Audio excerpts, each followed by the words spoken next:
എല്ലാവർക്കും നമസ്കാരം. Top ട്യൂഷന്റെ SSLC chemistry ക്ലാസ്സിലേക്ക് എല്ലാവർക്കും സ്വാഗതം.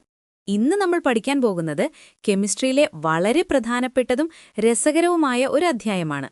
നമ്മുടെ എല്ലാം ജീവിതവുമായി അഭേദ്യമായി ബന്ധപ്പെട്ട് കിടക്കുന്ന ഒരു വിഭാഗം മൂലകങ്ങളെക്കുറിച്ചാണ് ഈ പാഠം. ഏതാണെന്നറിയാമോ? അതെ, ലോഹങ്ങൾ അഥവാ മെറ്റൽസ്. നിങ്ങൾ ചുറ്റുമൊന്ന് നോക്കൂ.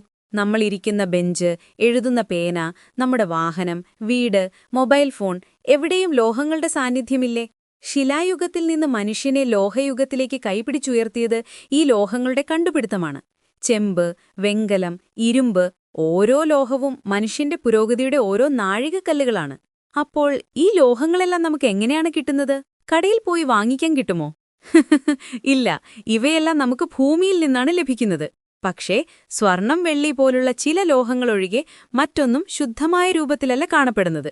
അവ മറ്റു പല പദാർത്ഥങ്ങളുമായി ചേർന്ന് സംയുക്തങ്ങളുടെ രൂപത്തിലാണ് ഭൂവൽക്കത്തിൽ അഥവാ എർത്ത്സ് ക്രസ്റ്റിൽ കാണപ്പെടുന്നത്. ഈ ലോഹസംയുക്തങ്ങളെയാണ് നമ്മൾ ധാതുക്കൾ അഥവാ മിനറൽസ് എന്ന് പറയുന്നത്. അപ്പോൾ ഒരു ചോദ്യം: എല്ലാ മിനറൽസിൽ നിന്നും നമുക്ക് ലോഹം വേർതിരിച്ചെടുക്കാൻ പറ്റുമോ? ഇല്ല. എളുപ്പത്തിലും വേഗത്തിലും ലാഭകരമായും ഒരു മിനറലിൽ നിന്ന് ലോഹം വേർതിരിച്ചെടുക്കാൻ കഴിയുമെങ്കിൽ ആ മിനറലിനെ നമ്മളൊരു പ്രത്യേക പേര് വിളിക്കും. അതാണ് അയിര് അഥവാ ഓർ. അപ്പോൾ എല്ലാ ഓറുകളും മിനറൽസാണ്, പക്ഷേ എല്ലാ മിനറൽസും ഓറുകളല്ല. ഇത് ഓർത്തു വെക്കണം കേട്ടോ. ഈ അയിരിനോടൊപ്പം മണ്ണ്, കല്ല്, മണൽ തുടങ്ങിയ പല മാലിന്യങ്ങളും ഉണ്ടാകും. ഈ മാലിന്യങ്ങളെ നമ്മൾ ഗാങ് അല്ലെങ്കിൽ മാട്രിക്സ് എന്ന് പറയും. അപ്പോൾ നമ്മുടെ ലക്ഷ്യമെന്താണ്? ഈ ഗാങ്ങിനെയൊക്കെ ഒഴിവാക്കി അയിരിൽ നിന്ന് ശുദ്ധമായ ലോഹം വേർതിരിച്ചെടുക്കണം. ഈ ഒരു വലിയ പ്രക്രിയയെ പറയുന്ന പേരാണ് മെറ്റലർജി അഥവാ ലോഹനിഷ്കർഷണം. മെറ്റലർജിക്ക് പ്രധാനമായും 3 ഘട്ടങ്ങളാണുള്ളത്. 1. അയിരുകളുടെ സാന്ദ്രണം, അതായത് കോൺസെൻട്രേഷൻ ഓഫ് ഓർസ്. 2. സാന്ദ്രീകരിച്ച അയിരിൽ നിന്ന് ലോഹം വേർതിരിക്കൽ, അതായത് extraction of metal from concentrated or. 3. ലോഹശുദ്ധീകരണം, അതായത് റിഫൈനിങ് ഓഫ് മെറ്റൽസ്. നമുക്ക് ഓരോന്നായി നോക്കിയാലോ? ആദ്യത്തെ ഘട്ടം അയിരിന്റെ സാന്ദ്രണം, അതായത് അയിരിലുള്ള ഗാങ്ങിനെ നീക്കം ചെയ്യുക. ഇതിന് പല മാർഗങ്ങളുണ്ട്. ഏത് മാർഗം ഉപയോഗിക്കണമെന്നത് അയിരിന്റെയും അതിലടങ്ങിയ ഗാങ്ങിന്റെയും സ്വഭാവത്തെ ആശ്രയിച്ചിരിക്കും. ഒന്നാമത്തെ രീതിയാണ് ജലപ്രവാഹത്തിൽ കഴുകിയെടുക്കൽ, അതായത് ലെവിഗേഷൻ ഓർ ഹൈഡ്രോളിക് വാഷിംഗ്. പേര് പോലെ തന്നെ വെള്ളത്തിൽ കഴുകുക. എപ്പോഴാണ് ഈ രീതി ഉപയോഗിക്കാൻ പറ്റുക? അയിരിൽ സാന്ദ്രത കൂടുതലും ഗാങ്ങിന് സാന്ദ്രത കുറവുമായിരിക്കണം. അപ്പോൾ ശക്തിയായി വെള്ളമൊഴിക്കുമ്പോൾ സാന്ദ്രത കുറഞ്ഞ ഗാങ് ഒഴുകിപ്പോകും. സാന്ദ്രത കൂടിയ അയിര് അവിടെ തന്നെ നിൽക്കും. സ്വർണത്തിന്റെ അയിര്, ഓക്സൈഡ് അയിരുകൾ എന്നിവയൊക്കെ ഇങ്ങനെയാണ് സാന്ദ്രണം ചെയ്യുന്നത്. രണ്ടാമത്തെ രീതിയാണ് പ്ലവന പ്രക്രിയ അഥവാ ഫ്രോത്ത് ഫ്ലോട്ടേഷൻ. ഇത് സൾഫൈഡ് അയിരുകൾക്ക് വേണ്ടിയുള്ള ഒരു സ്പെഷ്യൽ ഐറ്റമാണ്. ഇവിടെ നമ്മൾ ചെയ്യുന്നത് നന്നായി പൊടിച്ച അയിരിനെ വെള്ളവും പൈൻ ഓയിലും ചേർന്ന ഒരു മിശ്രിതത്തിലിട്ട് ശക്തിയായി വായു കടത്തിവിടും. അപ്പോൾ പൈൻ ഓയിൽ പതഞ്ഞു പൊങ്ങും. ഈ പതയിൽ സൾഫൈഡ് അയിരുകൾ പറ്റിപ്പിടിക്കും. ഗാങ് ആകട്ടെ വെള്ളത്തിൽ നനഞ്ഞ് താഴെയടിയും. ഈ പതയെ നമുക്ക് വേർതിരിച്ച് ഉണക്കിയെടുത്താൽ സാന്ദ്രീകരിച്ച അയിര് കിട്ടി. കോപ്പർ പൈറൈറ്റ്സ്, സിങ്ക് ബ്ലെൻഡ് തുടങ്ങിയ സൾഫൈഡ് അയിരുകൾക്കാണ് ഈ രീതി ഉപയോഗിക്കുന്നത്. അടുത്തത് മൂന്നാമത്തെ രീതി, കാന്തിക വിഭജനം അഥവാ മാഗ്നറ്റിക് സെപ്പറേഷൻ. പേരിൽ തന്നെയുണ്ട് കാര്യം. അയിരിനോ ഗാങ്ങിനോ ഏതെങ്കിലും ഒന്നിന് കാന്തിക സ്വഭാവം ഉണ്ടാവണം. അപ്പോൾ പൊടിച്ച അയിരിനെ ഒരു കൺവെയർ ബെൽറ്റിലൂടെ ഒരു കാന്തിക റോളറിന് മുകളിലൂടെ കടത്തിവിടുമ്പോൾ കാന്തിക സ്വഭാവമുള്ള ഭാഗം റോളറിൽ ആകർഷിച്ച് അതിനടുത്തേക്ക് വീഴും. കാന്തിക സ്വഭാവം ഇല്ലാത്തത് ദൂരേക്ക് തെറിച്ചു വീഴും. അങ്ങനെ അവയെ വേർതിരിക്കാം. ഉദാഹരണത്തിന് ഇരുമ്പിന്റെ അയിരായ മാഗ്നറ്റൈറ്റ് Fe3O4 കാന്തിക സ്വഭാവമുള്ളതാണ്. അതുപോലെ ടിന്നിന്റെ അയിരായ ടിൻസ്റ്റോണിൽ നിന്ന് അയൺ ടങ്സ്റ്റേറ്റ് എന്ന കാന്തിക സ്വഭാവമുള്ള ഗാങ്ങിനെ മാറ്റാനും ഈ രീതി ഉപയോഗിക്കാം. ഇനി നാലാമത്തെ രീതിയാണ് ലീച്ചിങ്. ഇവിടെ നമ്മൾ അയിരിനെ ഒരു ലായകത്തിൽ അഥവാ സോൾവെന്റിൽ ലയിപ്പിക്കുന്നു. അപ്പോൾ അയിര് ലയിക്കുകയും ഗാങ് ലയിക്കാതെ കിടക്കുകയും ചെയ്യും. പിന്നീട് ഈ ലായനിയിൽ നിന്ന് രാസപ്രവർത്തനത്തിലൂടെ അയിരിനെ വേർപിരിച്ചെടുക്കാം. അലൂമിനിയത്തിന്റെ അയിരായ ബോക്സൈറ്റ്, സ്വർണം, വെള്ളി എന്നിവയുടെ അയിരുകളൊക്കെ സാന്ദ്രണം ചെയ്യുന്നത് ലീച്ചിങ് വഴിയാണ്. അപ്പോൾ സാന്ദ്രണത്തിന്റെ 4 വഴികൾ നമ്മൾ പഠിച്ചു. അയിരിനെയും ഗാങ്ങിനെയും ആശ്രയിച്ചാണ് രീതി തെരഞ്ഞെടുക്കുന്നത്. ഇനി നമുക്ക് മെറ്റലർജിയുടെ രണ്ടാമത്തെ ഘട്ടത്തിലേക്ക് കടക്കാം. സാന്ദ്രീകരിച്ച അയിരിൽ നിന്ന് ലോഹം വേർതിരിക്കൽ. ഇതിന് തന്നെ 2 സ്റ്റെപ്പുകളുണ്ട്. ഒന്നാമത്തേത് സാന്ദ്രീകരിച്ച അയിരിനെ അതിന്റെ ഓക്സൈഡാക്കി മാറ്റുക. എന്തിനാണ് ഓക്സൈഡാക്കുന്നത്? കാരണം സൾഫൈഡ്, കാർബണേറ്റ് അയിരുകളേക്കാൾ എളുപ്പത്തിൽ ഓക്സൈഡ് അയിരുകളിൽ നിന്ന് ലോഹം വേർതിരിക്കാൻ പറ്റും. ഈ ഓക്സൈഡാക്കാൻ 2 പ്രധാന വഴികളാണുള്ളത്: കാൽസിനേഷനും റോസ്റ്റിംഗും. എന്താണ് കാൽസിനേഷൻ? വായുവിന്റെ അസാന്നിധ്യത്തിൽ അല്ലെങ്കിൽ വളരെ കുറഞ്ഞ അളവിലുള്ള വായുവിന്റെ സാന്നിധ്യത്തിൽ അയിരിനെ അതിന്റെ ദ്രവണാങ്കത്തേക്കാൾ കുറഞ്ഞ താപനിലയിൽ ചൂടാക്കുന്ന പ്രക്രിയയാണ് കാൽസിനേഷൻ. ഇത് സാധാരണയായി കാർബണേറ്റ്, ഹൈഡ്രോക്സൈഡ് അയിരുകൾക്കാണ് ഉപയോഗിക്കുന്നത്. ചൂടാക്കുമ്പോൾ ഇവ വിഘടിച്ച് ഓക്സൈഡായി മാറും. ഉദാഹരണത്തിന് സിങ്ക് കാർബണേറ്റ് ചൂടാക്കുമ്പോൾ സിങ്ക് ഓക്സൈഡും കാർബൺ ഡയോക്സൈഡുമായി മാറും. ഇനി എന്താണ് റോസ്റ്റിംഗ്? വായുവിന്റെ സാന്നിധ്യത്തിൽ അയിരിനെ അതിന്റെ ദ്രവണാങ്കത്തേക്കാൾ കുറഞ്ഞ താപനിലയിൽ ശക്തിയായി ചൂടാക്കുന്ന പ്രക്രിയയാണിത്. ഇത് സാധാരണയായി സൾഫൈഡ് അയിരുകൾക്കാണ് ഉപയോഗിക്കുന്നത്. ചൂടാക്കുമ്പോൾ സൾഫൈഡ് അയിര് ഓക്സിജനുമായി പ്രവർത്തിച്ച് ഓക്സൈഡായി മാറും. ഉദാഹരണത്തിന് സിങ്ക് ബ്ലെൻഡ് ZnS റോസ്റ്റിംഗ് ചെയ്യുമ്പോൾ സിങ്ക് ഓക്സൈഡും സൾഫർ ഡയോക്സൈഡുമായി മാറും. അപ്പോൾ കാൽസിനേഷനും റോസ്റ്റിംഗും തമ്മിലുള്ള പ്രധാന വ്യത്യാസം വായുവിന്റെ സാന്നിധ്യമാണ്. കാൽസിനേഷൻ C ഫോർ കാർബണേറ്റ്, വായു വേണ്ട. റോസ്റ്റിംഗ് S ഫോർ സൾഫൈഡ്, വായു വേണം. ഇങ്ങനെ ഓർത്തുവെച്ചാൽ മതി. ഇപ്പോൾ നമ്മുടെ കയ്യിൽ ലോഹത്തിന്റെ ഓക്സൈഡ് ഉണ്ട്. ഇനി എന്തു ചെയ്യണം? ഈ ഓക്സൈഡിൽ നിന്ന് ഓക്സിജനെ ഒഴിവാക്കണം. ഓക്സിജനെ ഒഴിവാക്കുന്ന പ്രവർത്തനത്തിന് നമ്മൾ എന്തു പേരാണ് പറയുക? നിരോക്സീകരണം അഥവാ റിഡക്ഷൻ. അതെ, ഈ ഓക്സൈഡിന് റിഡക്ഷൻ നടത്തിയാണ് നമ്മൾ ലോഹം വേർതിരിക്കുന്നത്. ഈ റിഡക്ഷൻ നടത്താൻ ഉപയോഗിക്കുന്ന പദാർത്ഥങ്ങളെയാണ് നിരോക്സീകാരികൾ അഥവാ റെഡ്യൂസിംഗ് ഏജന്റ്സ് എന്ന് പറയുന്നത്. ഏത് റെഡ്യൂസിംഗ് ഏജന്റ് ഉപയോഗിക്കണമെന്നത് ലോഹത്തിന്റെ ക്രിയാശീലം അഥവാ റിയാക്ടിവിറ്റിയെ ആശ്രയിച്ചിരിക്കും. ഇവിടെയാണ് നമ്മുടെ റിയാക്ടിവിറ്റി സീരീസ് അഥവാ ക്രിയാശീല ശ്രേണി ഒരു ഹീറോയെ പോലെ വരുന്നത്. Potassium, sodium, calcium, magnesium, aluminium, zinc, iron, lead, copper, silver, gold. ഈ ഓർഡർ ഓർമ്മയുണ്ടല്ലോ? ക്രിയാശീലം മുകളിൽ നിന്ന് താഴേക്ക് കുറഞ്ഞു വരുന്നു. ഈ സീരീസിൽ മുകളിലുള്ള potassium, sodium, calcium, magnesium, aluminium പോലുള്ള ലോഹങ്ങൾ വളരെ റിയാക്റ്റീവാണ്. അവയുടെ ഓക്സൈഡുകൾ വളരെ സ്റ്റേബിളാണ്. അവരെ സാധാരണ റെഡ്യൂസിംഗ് ഏജന്റ്സായ കാർബൺ ഒന്നും ഉപയോഗിച്ച് നിരോക്സീകരിക്കാൻ പറ്റില്ല. അവർ അത്ര പെട്ടെന്നൊന്നും ഓക്സിജനെ വിട്ടുകൊടുക്കില്ല. അപ്പോൾ എന്തു ചെയ്യും? അവരെ തോൽപ്പിക്കാൻ ഒരു വലിയ ആളെ തന്നെ കൊണ്ടുവരണം. അതാണ് വൈദ്യുതി, അതായത് ഇലക്ട്രോളിസിസ് അഥവാ വൈദ്യുത വിശ്ലേഷണം. വഴിയാണ് ക്രിയാശീലം കൂടിയ ഈ ലോഹങ്ങളെ അവയുടെ ഓക്സൈഡിൽ നിന്ന് അല്ലെങ്കിൽ ഉരുകിയ മറ്റ് സംയുക്തങ്ങളിൽ നിന്ന് വേർതിരിക്കുന്നത്. ഇനി റിയാക്ടിവിറ്റി സീരീസിൽ നടുക്ക് വരുന്ന സിങ്ക്, അയൺ, ടിൻ, ലെഡ് തുടങ്ങിയ ലോഹങ്ങളോ? അവർക്ക് അത്ര പിടിവാശിയൊന്നുമില്ല. അവരെ കാർബൺ, കോക്ക്, കാർബൺ മോണോക്സൈഡ് തുടങ്ങിയ റെഡ്യൂസിംഗ് ഏജന്റുകൾ ഉപയോഗിച്ച് താരതമ്യേന എളുപ്പത്തിൽ നിരോക്സീകരിക്കാം. ഉദാഹരണത്തിന് സിങ്ക് ഓക്സൈഡിനെ കോക്ക് ഉപയോഗിച്ച് ചൂടാക്കിയാൽ സിങ്കും കാർബൺ മോണോക്സൈഡും ലഭിക്കും. റിയാക്ടിവിറ്റി സീരീസിൽ ഏറ്റവും താഴെയുള്ള കോപ്പർ, മെർക്കുറി, സിൽവർ, ഗോൾഡ് തുടങ്ങിയ ലോഹങ്ങൾ വളരെ റിയാക്ടിവിറ്റി കുറഞ്ഞവയാണ്. അവരധികം സംയുക്തങ്ങളൊന്നും ഉണ്ടാക്കാറില്ല. സിൽവറും ഗോൾഡുമൊക്കെ മിക്കവാറും ശുദ്ധമായ രൂപത്തിൽ തന്നെ കാണപ്പെടും.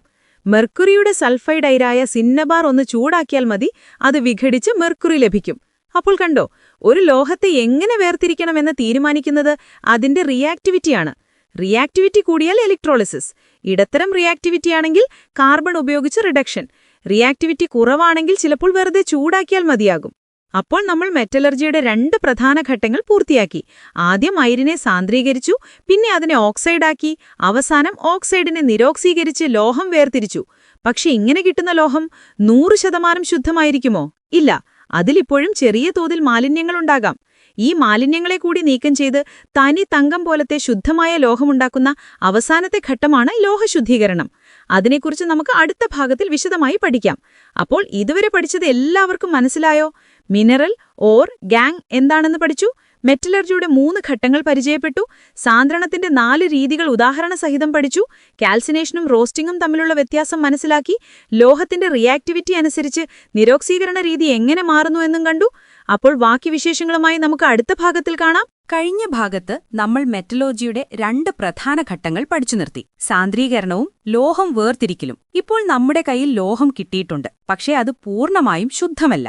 അതിലുള്ള അവസാനത്തെ മാലിന്യങ്ങളെയും നീക്കം ചെയ്യുന്ന 3ാമത്തെയും അവസാനത്തെയും ഘട്ടമാണ് ലോഹശുദ്ധീകരണം അഥവാ റിഫൈനിങ് ഓഫ് മെറ്റൽസ്. ഇതിനും പല രീതികളുണ്ട്. ലോഹത്തിന്റെയും മാലിന്യത്തിന്റെയും സ്വഭാവമനുസരിച്ചാണ് രീതി തെരഞ്ഞെടുക്കുന്നത്.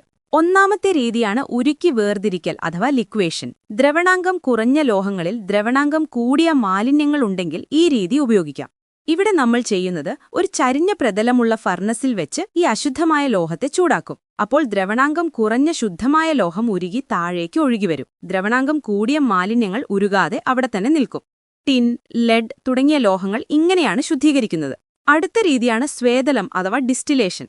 തിളനില കുറഞ്ഞ ലോഹങ്ങളെ ശുദ്ധീകരിക്കാനാണ് ഈ രീതി ഉപയോഗിക്കുന്നത്. ഇവിടെ അശുദ്ധമായ ലോഹത്തെ ചൂടാക്കുമ്പോൾ തിളനില കുറഞ്ഞ ശുദ്ധമായ ലോഹം മാത്രം ബാഷ്പമായി മാറും. ഈ ബാഷ്പത്തെ തണുപ്പിച്ചാൽ നമുക്ക് ശുദ്ധമായ ലോഹം ലഭിക്കും. തിളനില കൂടിയ മാലിന്യങ്ങൾ ഫർണസിൽ തന്നെ അവശേഷിക്കും.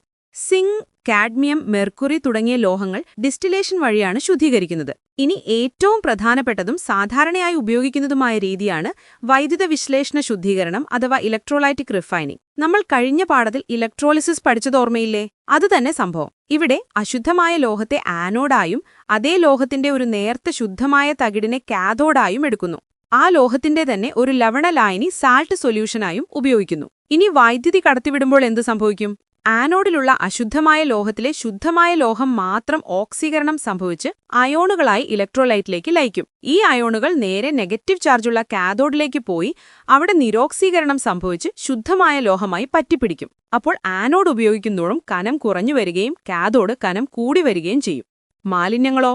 അവ ആനോഡിന് താഴെ അടിയും. ഇതിനെ ആനോഡ് മഡ് എന്ന് പറയും. ഈ ആനോഡ് മഡ് വെറും വേസ്റ്റ് അല്ല കേട്ടോ. ചിലപ്പോൾ സ്വർണം, വെള്ളി പോലുള്ള വിലപിടിപ്പുള്ള ലോഹങ്ങൾ അതിലുണ്ടാകാം. കോപ്പർ, സിങ്ക്, അലുമിനിയം തുടങ്ങിയ ഒരുപാട് ലോഹങ്ങൾ ഈ രീതിയിലാണ് ശുദ്ധീകരിക്കുന്നത്. അപ്പോൾ മെറ്റലർജിയുടെ 3 ഘട്ടങ്ങളും നമ്മൾ പഠിച്ചു. ഇനി നമുക്ക് വ്യാവസായികമായി പ്രാധാന്യമുള്ള ചില ലോഹങ്ങളെ എങ്ങനെയാണ് നിർമ്മിക്കുന്നതെന്ന് വിശദമായി നോക്കാം. ആദ്യം നമ്മുടെ സ്വന്തം ഇരുമ്പ്. ഭൂവൽക്കത്തിൽ ഏറ്റവും കൂടുതൽ കാണപ്പെടുന്ന രണ്ടാമത്തെ ലോഹമാണ് ഇരുമ്പ്. ഹേമറ്റൈറ്റ് Fe2O3, മാഗ്നറ്റൈറ്റ് Fe3O4 എന്നിവയാണ് ഇരുമ്പിന്റെ പ്രധാന അയിരുകൾ. ഇരുമ്പിന്റെ നിർമ്മാണം നടക്കുന്നത് ബ്ലാസ്റ്റ് ഫർണസ് എന്ന ഭീമാകാരമായ ഒരു ഫർണസിലാണ്. ഇതിലേക്ക് അസംസ്കൃത വസ്തുക്കളായി സാന്ദ്രീകരിച്ച അയിര്, കോക്ക്, കൽക്കരിയുടെ ഒരു രൂപം, ചുണ്ണാമ്പുകല്ല് ലൈംസ്റ്റോൺ CaCO3 എന്നിവ ഒരുമിച്ച് മുകളിൽ നിന്നിടുന്നു. ഇതിനെ ചാർജ് എന്ന് പറയും. ഫർണസിന്റെ താഴെ നിന്ന് ശക്തമായി ചൂടുവായു കടത്തിവിടുന്നു. ഫർണസിനുള്ളിൽ പല രാസപ്രവർത്തനങ്ങളും നടക്കുന്നു. താഴെ നിന്ന് വരുന്ന ചൂടുവായുവിലെ ഓക്സിജനുമായി കോക്ക് പ്രവർത്തിച്ച് കാർബൺ ഡയോക്സൈഡ് ഉണ്ടാകുന്നു. ഇതൊരു താപമോചക പ്രവർത്തനമായതുകൊണ്ട് ഫർണസിലെ താപനില വർദ്ധിക്കുന്നു. ഈ കാർബൺ ഡയോക്സൈഡ് മുകളിലേക്ക് പോകുമ്പോൾ വീണ്ടും കോക്കുമായി പ്രവർത്തിച്ച് കാർബൺ മോണോക്സൈഡായി മാറുന്നു. ഈ കാർബൺ മോണോക്സൈഡാണ് ഇവിടുത്തെ പ്രധാന നിരോക്സീകാരി. അവൻ ഹേമറ്റൈറ്റിലെ ഓക്സിജനെ മാറ്റി അതിനെ ഇരുമ്പാക്കി നിരോക്സീകരിക്കുന്നു. ഇനി ചുണ്ണാമ്പുകല്ല് എന്തിനാണെന്ന് സംശയം തോന്നിയോ? അയിരിലുള്ള ഗ്യാങ്ങിനെ അഥവാ പ്രധാനമായും സിലിക്കൺ ഡയോക്സൈഡിനെ നീക്കം ചെയ്യാനാണ്. ഇവിടെ ഗ്യാങ് ആസിഡ് സ്വഭാവമുള്ളതുകൊണ്ട് ബേസിക് സ്വഭാവമുള്ള ഒരു ഫ്ലെക്സ് ആണ് നമുക്ക് വേണ്ടത്. ഫർണസിലെ ചൂടിൽ ചുണ്ണാമ്പുകല്ല് വിഘടിച്ച് കാൽസ്യം ഓക്സൈഡ് എന്ന ബേസിക് ഫ്ലെക്സ് ഉണ്ടാകുന്നു. ഈ ഫ്ലെക്സ് ഗ്യാങ്ങുമായി പ്രവർത്തിച്ച് ഉരുകിയ കാൽസ്യം സിലിക്കേറ്റായി മാറുന്നു. ഇതിനെയാണ് നമ്മൾ സ്ലാഗ് എന്ന് പറയുന്നത്. ഉരുകിയ ഇരുമ്പിനേക്കാൾ സാന്ദ്രത കുറഞ്ഞ സ്ലാഗ് ഇരുമ്പിന് മുകളിൽ ഒരു പാളിയായി പൊങ്ങിക്കിടക്കും. ഇവയെ രണ്ടിനെയും പ്രത്യേക ടാപ്പുകളിലൂടെ പുറത്തെടുക്കാം. ഈ സ്ലാഗ് വെറുതെ കളയുകയല്ല കേട്ടോ. സിമന്റ് നിർമ്മാണത്തിനും റോഡ് നിർമ്മാണത്തിനും ഒക്കെ ഉപയോഗിക്കാം. ബ്ലാസ്റ്റ് ഫർണസിൽ നിന്നും കിട്ടുന്ന ഈ ഉരുകിയ ഇരുമ്പിനെ പിഗ് അയൺ എന്ന് പറയും. ഇതിൽ ഏകദേശം 4% കാർബണും മറ്റു മാലിന്യങ്ങളും ഉണ്ടാകും. ഈ പിഗ് അയണിലെ മാലിന്യങ്ങൾ കുറച്ച് അതിനെ വീണ്ടും ഉരുക്കി വാർത്തയുണ്ടാക്കുന്നതാണ് കാസ്റ്റ് അയൺ. ഇനി നമുക്ക് വളരെ പ്രധാനപ്പെട്ട മറ്റൊരാളെ പരിചയപ്പെടാം. അലുമിനിയം. ഭൂവൽക്കത്തിൽ ഏറ്റവും കൂടുതൽ കാണപ്പെടുന്ന ലോഹമാണ് അലുമിനിയം. ബോക്സൈറ്റ് Al2O3 2H2O എന്നതാണ് അലുമിനിയത്തിന്റെ പ്രധാന അയിരുകൾ. അലുമിനിയത്തിന്റെ നിർമ്മാണം നടക്കുന്നത് ഹാൾ ഹെറോൾഡ് പ്രക്രിയ വഴിയാണ്. ഇതിന് 2 ഘട്ടങ്ങളുണ്ട്. ഒന്ന് ബോക്സൈറ്റിന്റെ സാന്ദ്രീകരണം. ഇത് ലീച്ചിംഗ് വഴിയാണ്. പൊടിച്ച ബോക്സൈറ്റിനെ ചൂടുള്ള സോഡിയം ഹൈഡ്രോക്സൈഡ് ലായനിയിൽ ലയിപ്പിക്കുമ്പോൾ ബോക്സൈറ്റ് മാത്രം ലയിച്ച് സോഡിയം അലുമിനേറ്റായി മാറുന്നു. മാലിന്യങ്ങൾ ലയിക്കാതെ കിടക്കും. ഈ ലായനിയിൽ നിന്ന് പിന്നീട് ശുദ്ധമായ അലുമിനിയം ഹൈഡ്രോക്സൈഡ് വേർതിരിച്ചെടുക്കുന്നു. അതിനെ ശക്തമായി ചൂടാക്കുമ്പോൾ അലുമിന അതായത് അലുമിനിയം ഓക്സൈഡായി നിറഞ്ഞ അലുമിനിയം ഓക്സൈഡ് ലഭിക്കുന്നു. രണ്ടാമത്തെ ഘട്ടമാണ് ഇതിന്റെ വൈദ്യുത വിശ്ലേഷണം. അലുമിനിയത്തിന്റെ ദ്രവണാങ്കം വളരെ കൂടുതലാണ്, ഏകദേശം 2050 ഡിഗ്രി സെൽഷ്യസ്. അത് കുറയ്ക്കാനും വൈദ്യുത ചാലകത വർദ്ധിപ്പിക്കാനും വേണ്ടി അലുമിനിയെ ഉരുകിയ ക്രയോലൈറ്റിൽ ലയിപ്പിക്കുന്നു. ഈ മിശ്രിതമാണ് ഇലക്ട്രോലൈറ്റ്. സ്റ്റീൽ ടാങ്കിന്റെ കാർബൺ ലൈനിംഗ് കാഥോഡായും ഇലക്ട്രോലൈറ്റിൽ മുക്കിവെച്ച കാർബൺ തണ്ടുകൾ ആനോഡായും പ്രവർത്തിക്കുന്നു. വൈദ്യുതി കടത്തിവിടുമ്പോൾ അലുമിനിയം അയോണുകൾ കാഥോഡിൽ പോയി ഇലക്ട്രോണുകളെ സ്വീകരിച്ച് ഉരുകിയ അലുമിനിയമായി മാറുന്നു. ആനോഡിൽ ഓക്സൈഡ് അയണുകൾ ഇലക്ട്രോണുകളെ വിട്ടുകൊടുത്ത് ഓക്സിജൻ ഗ്യാസ് ആയി മാറുന്നു. ഈ ഓക്സിജൻ ഗ്യാസ് ആനോഡായ കാർബൺ തണ്ടുകളുമായി ഉയർന്ന താപനിലയിൽ പ്രവർത്തിച്ച് കാർബൺ ഡയോക്സൈഡ് ഉണ്ടാകുന്നതുകൊണ്ട് ആനോഡുകൾ കാലക്രമേണ നശിച്ചു പോകുന്നതുകൊണ്ട് അവ ഇടയ്ക്കിടയ്ക്ക് മാറ്റിവെക്കേണ്ടി വരും. ഇനി ലോഹസംഘരങ്ങൾ അഥവാ അലോയ്സിനെ കുറിച്ച് പറയാം. 2 അതിലധികമോ ലോഹങ്ങൾ ചേർന്നതോ അല്ലെങ്കിൽ ലോഹവും അലോഹവും ചേർന്നതോ ആയ ഒരു ഏകദാന മിശ്രിതമാണ് അലോയ്. ശുദ്ധമായ ലോഹത്തേക്കാൾ മികച്ച ഗുണങ്ങളായിരിക്കും അലോയ്ക്ക്. സ്റ്റീൽ ഒരു പ്രധാനപ്പെട്ട അലോയാണ്. ഇരുമ്പും കാർബണും ചേർന്നതാണിത്. കാർബണിന്റെ അളവനുസരിച്ച് mild steel, medium steel, high carbon steel എന്നിങ്ങനെ പലതരം സ്റ്റീലുകളുണ്ട്. സ്റ്റെയിൻലെസ് സ്റ്റീൽ നമ്മുടെ എല്ലാവരുടെയും വീട്ടിലെ പാത്രങ്ങൾ ഉണ്ടാക്കിയിരിക്കുന്നത് എന്തുകൊണ്ടല്ലേ? ഇരുമ്പിനോടൊപ്പം ക്രോമിയവും നിക്കലും കാർബണും ചേർത്താണ് ഇത് നിർമ്മിക്കുന്നത്. ക്രോമിയം ഉള്ളതുകൊണ്ടാണ് ഇത് തുരുമ്പെടുക്കാതെ നിൽക്കുന്നത്. അൽനിക്കോ, ഡ്യൂറാലുമിൻ എന്നിവ അലുമിനിയത്തിന്റെ പ്രധാന അല്ലോയ്കളാണ്. സ്ഥിരകാന്തങ്ങൾ ഉണ്ടാക്കാൻ അൽനിക്കോ ഉപയോഗിക്കുമ്പോൾ വിമാനത്തിന്റെ ഭാഗങ്ങൾ നിർമ്മിക്കാൻ ഭാരം കുറഞ്ഞതും എന്നാൽ ഉറപ്പുള്ളതുമായ ഡ്യൂറാലുമിൻ ഉപയോഗിക്കുന്നു. അവസാനമായി ലോഹനാശനം അഥവാ കൊറോഷൻ. ലോഹങ്ങൾ അവയുടെ ചുറ്റുപാടുകളുമായി രാസപ്രവർത്തനത്തിൽ ഏർപ്പെട്ട് നശിച്ചുപോകുന്ന പ്രക്രിയയാണ് ഇത്. ഇരുമ്പ് തുരുമ്പടിക്കുന്നത് നമുക്ക് എല്ലാവർക്കും അറിയാലോ. ഈർപ്പത്തിന്റെയും ഓക്സിജന്റെയും സാന്നിധ്യത്തിൽ ഇത് സംഭവിക്കുന്നുണ്ട്. റിയാക്ടിവിറ്റി കൂടിയ ലോഹങ്ങൾ വേഗം നശിക്കും. എന്നാൽ അലുമിനിയം റിയാക്ടിവിറ്റി സീരീസിൽ മുകളിലാണെങ്കിലും പെട്ടെന്ന് നശിക്കുന്നില്ല. കാരണം അലുമിനിയത്തിന്റെ മുകളിലുണ്ടാകുന്ന അലുമിനിയം ഓക്സൈഡിന്റെ പാള വളരെ ഉറപ്പുള്ളതും ലോഹത്തിൽ പറ്റിപ്പിടിച്ചു നിൽക്കുന്നതുമാണ്. ഇതൊരു സംരക്ഷണ കവചം പോലെ പ്രവർത്തിച്ച് തുടർന്നുള്ള നാശനത്തെ തടയും. എന്നാൽ ഇരുമ്പിന്റെ തുരുമ്പ് പൊടിഞ്ഞു പോകുന്നതായതുകൊണ്ട് നാശനം തുടർന്നുകൊണ്ടേയിരിക്കും. ലോഹനാശനം തടയാൻ പല വഴികളുണ്ട്. പെയിന്റ് അടിക്കുക, എണ്ണ പുരട്ടുക, മറ്റ് ലോഹങ്ങൾ പൂശുക എന്നിവയൊക്കെ ചില മാർഗങ്ങളാണ്. അതിലൊരു പ്രധാന രീതിയാണ് കാഥോഡിക് സംരക്ഷണം അഥവാ കാഥോഡിക് പ്രൊട്ടക്ഷൻ. റിയാക്ടിവിറ്റി കൂടിയ ഒരു ലോഹത്തെ, ഉദാഹരണത്തിന് മാഗ്നീഷ്യം അല്ലെങ്കിൽ സിങ്കുമായി ബന്ധിപ്പിച്ചാൽ ഒരു ഗാൽവനിക് സെൽ രൂപമാകുകയും റിയാക്ടിവിറ്റി കൂടിയ മാഗ്നീഷ്യം ആനോഡായി പ്രവർത്തിച്ച് സ്വയം നശിക്കുകയും ഇരുമ്പിനെ കാഥോഡായി സംരക്ഷിക്കുകയും ചെയ്യും. കടലിൽ പോകുന്ന കപ്പലുകളുടെയും പാലങ്ങളുടെയും ഒക്കെ അടിയിൽ സിങ്കിന്റെയോ മാഗ്നീഷ്യത്തിന്റെയോ ബ്ലോക്കുകൾ ഘടിപ്പിക്കുന്നത് ഇതുകൊണ്ടാണ്. അപ്പോൾ ലോഹങ്ങളുടെ ലോകത്തിലൂടെ നമ്മളൊരു വലിയ യാത്ര തന്നെ നടത്തിയല്ലേ? ഭൂമിക്കടിയിൽ നിന്ന് തുടങ്ങി അയിരിനെ കുഴിച്ചെടുത്ത് സാന്ദ്രീകരിച്ച് വേർതിരിച്ച് ശുദ്ധീകരിച്ച് അവസാനം നമ്മുടെ കയ്യിലെത്തുന്ന ഒരു സ്റ്റീൽ പാത്രത്തിന്റെ വരെ കഥ നമ്മൾ പഠിച്ചു. രസകരമായിരുന്നില്ലേ? ഈ പാഠം നന്നായി പഠിക്കുക. കാരണം ഇത് പരീക്ഷയ്ക്ക് മാത്രമല്ല, നമ്മുടെ നിത്യജീവിതത്തിലെ പല കാര്യങ്ങളെയും മനസ്സിലാക്കാൻ സഹായിക്കും. പിന്നെ നമ്മുടെ ഈ ടോപ്പ് ട്യൂഷൻ സെന്ററിൽ ചെറിയ ബാച്ച് സൈസിലാണ് ഹൈസ്കൂൾ ക്ലാസുകൾ ഉള്ളത്. അപ്പോൾ നല്ല മാർക്ക് വേണമെന്നുണ്ടോ? എങ്കിൽ എത്രയും പെട്ടെന്ന് ഞങ്ങളുടെ ഫേസ് ടു ഫേസ് ക്ലാസ്സിൽ ജോയിൻ ചെയ്യുകയോ അല്ലെങ്കിൽ യൂട്യൂബ് ക്ലാസുകൾ ഉപയോഗിക്കുകയോ ചെയ്യുക. പാലക്കാട് നിവാസികളെ ടോപ്പ് ട്യൂഷന്റെ ഫേസ് ടു ഫേസ് ക്ലാസ്സിലേക്ക് സ്വാഗതം ചെയ്യുന്നു. കൂടുതൽ അറിയുവാനായി 8006066363 എന്ന നമ്പറിലേക്ക് വിളിക്കുക. എല്ലാവരും നന്നായി പഠിക്കണം. അടുത്ത ക്ലാസ്സിൽ കാണാം. Bye bye.